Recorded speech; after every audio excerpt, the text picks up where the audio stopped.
Hi everyone, I'm Ananth Narayanan, founder and CEO of Mensa Brands. I have with me here today Anisha Padukone. Anisha really needs no introduction, but I'm very, very excited to have her. She's a national level golfer. More importantly and more close to my heart, she actually is the CEO of Live, Love, Laugh Foundation, which does fabulous work on mental health. Thank you for being here and talking about this important topic. What we're trying to do is for International Women's Day, we're going to talk about StrongHer. I thought we could just start off by just doing maybe a quick intro and maybe just having you talk a little bit about the change that you did from professional sports into doing the work that you do at the Live, Love, Laugh Foundation. Sure. Firstly, Anand, thank you for having me here. It's an absolute honor to be in conversation with you, and you know how much that means to me, so thank you. I come from a sporting family. Right. So I played a lot of sport when I was young, more for leisure. But as I started playing, I realized that this is really something I want to do in my life. And I chanced upon golf. I went to the golf course for the first time with my father, and the sport intrigued me so much that I wanted to keep going back and learning, more aspects of the game as it went along.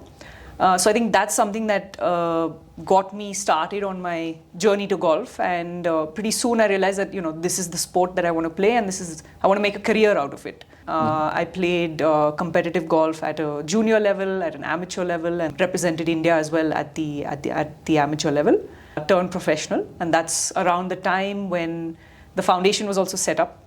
I decided that I wanted to volunteer some of my time at the foundation, and within the first few days of volunteering my time, I realized that there was an immense potential that LLL or Live, Love, Laugh as an organization had to make a difference in this space, but also the amount of work that needs to be done. And that's really how I started to spend more and more of my time at the foundation. It's been 8 years now.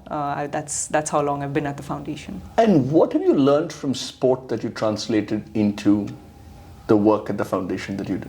I think a lot of who I am as a person and exactly what you said, a lot of my learnings is something that I apply today. I definitely encourage people to play sport, especially young kids to play sport at any stage, at any level, because it teaches you a lot. Well, in terms of golf, it's constantly sort of leveling you out. The minute you think you're good at it, there's something or the other that will bring you down. So in some ways it teaches you how to deal with victory and with failure, and therefore in the workplace with, say, business with profit and loss equally. And so that's one aspect. The second aspect is pressure, because you're constantly put under pressure in a lot of different situations. So it really teaches you how to focus on the job at hand.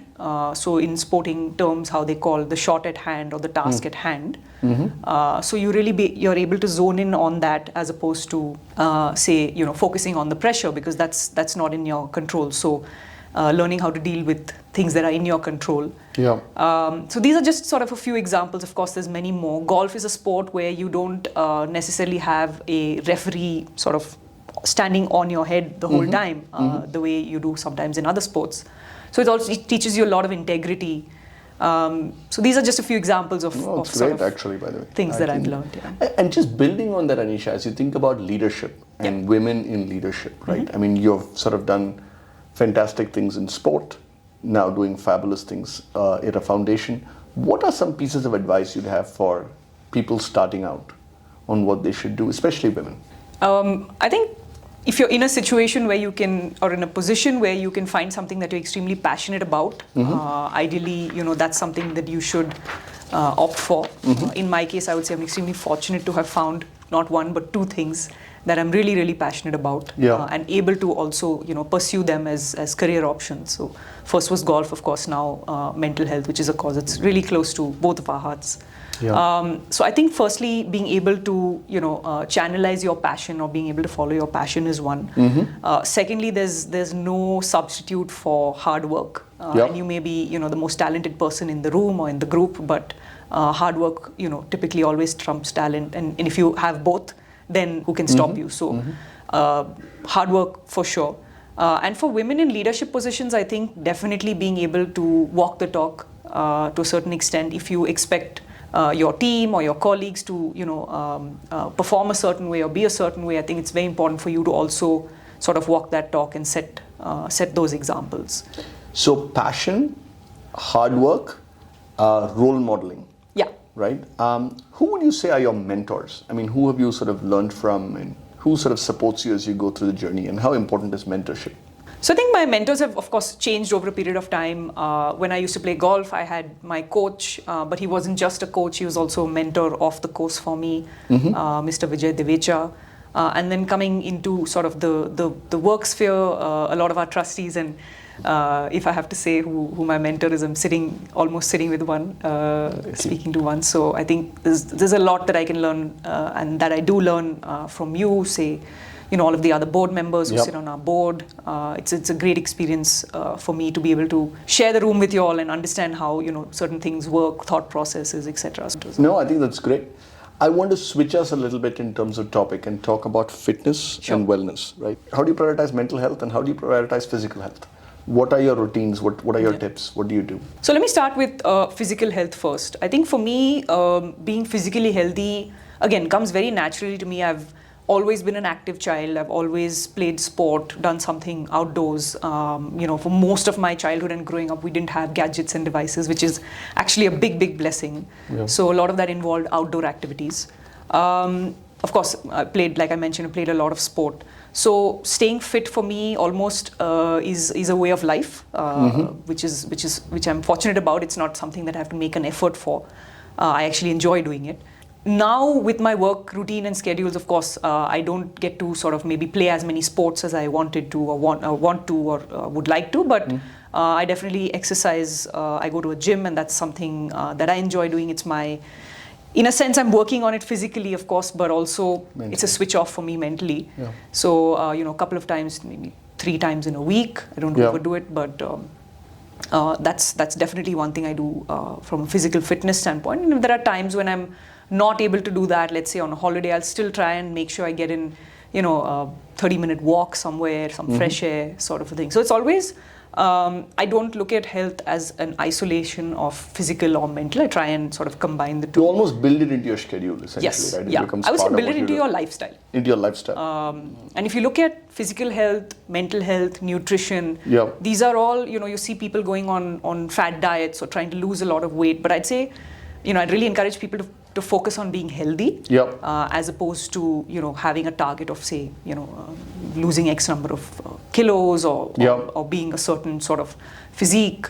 I think overall being healthy is more important. And they all play with one another, right? Absolutely, and they're all interlinked.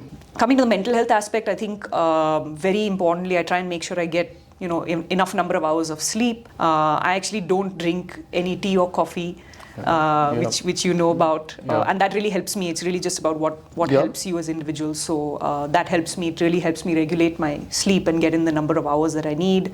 I try and disconnect from my device, X number of hours in the day, of course, depending on what the schedule is like. But definitely once I'm done with my working hours, of course in the gym as well as maybe outside of that as well.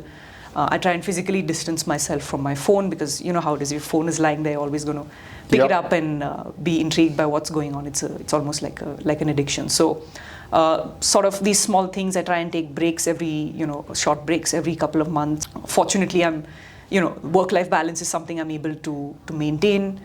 So even if the working hours are hectic, taking small 5-10 minute breaks in between, say, really hectic meetings. So these are just sort of small things and they all cumulatively add up, right, and create balance. We're getting into International Women's Day. So one of the questions I have for you is, what advice do you have as you think about women, nutrition, health, for people who are watching this podcast? I think, like I said, overall looking at health as from a holistic perspective, as opposed to in isolation or for a particular sort of reason. It's important to be healthy. Health constitutes a lot of different factors.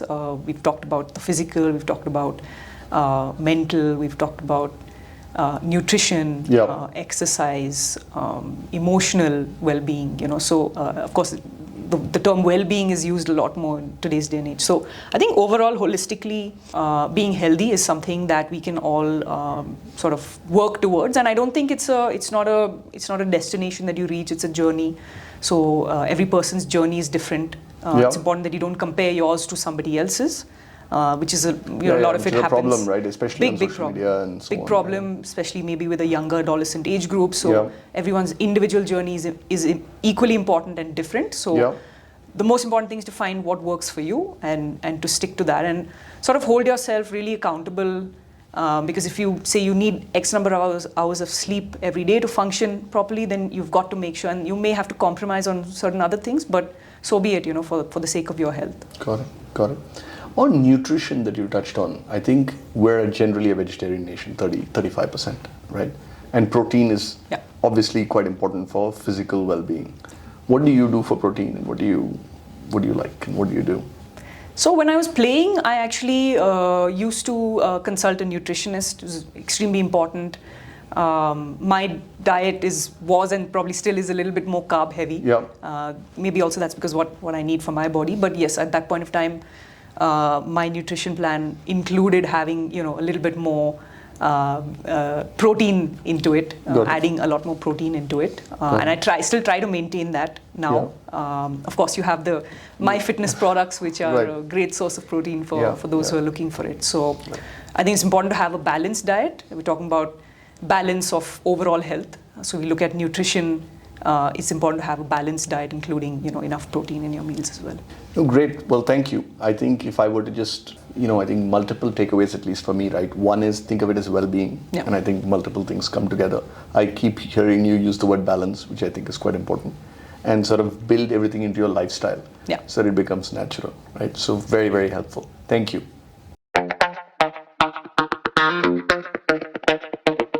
Golf or live, love, laugh? Live, love, laugh. Okay. Yeah.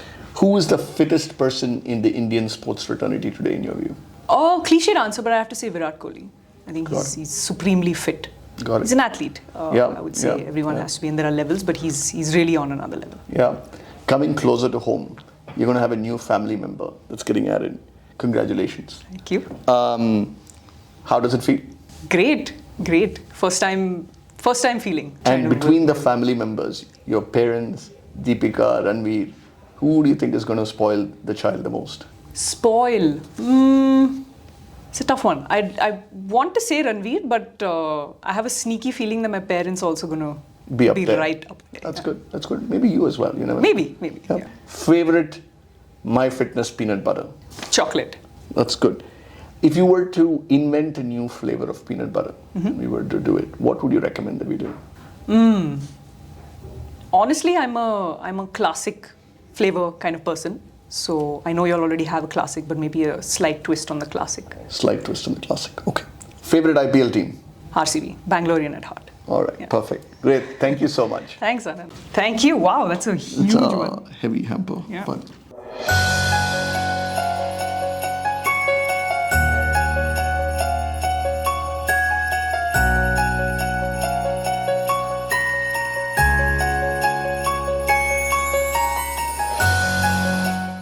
Thank you so much. Sure. Yes. Thank you for coming down. I think this is good. Absolutely.